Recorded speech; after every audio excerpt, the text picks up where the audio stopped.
Nova Scotia is implementing application fees. Starting September 1st, 2026, provincial application under Nova Scotia provincial program will cost you $1,000. It is important to distinguish that even though you're applying for Nova Scotia with a full application at the get-go, they only process some of these applications. And only if that application got into processing, they will ask you for the fee at that point. Just as a reminder, starting from May 2026, Nova Scotia now has 4 different priority levels, which will determine how likely you would get your application processed. At first level, as usually we have trades and healthcare. On the second level, we mostly have technical type of professions.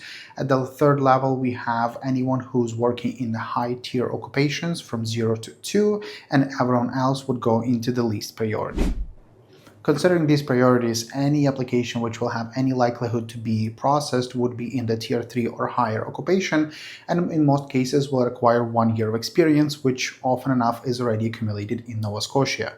I would suggest applying under Express Entry Nova Scotia experience instead of doing it through skilled worker. Express Entry stream, first of all, will be much shorter on a federal level, which is on average about 7 months instead of 14.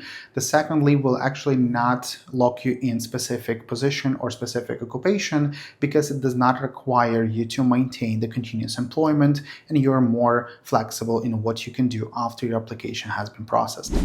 If you're in Nova Scotia and you're considering provincial nominee program as your pathway to permanent residency, let's talk. We can help.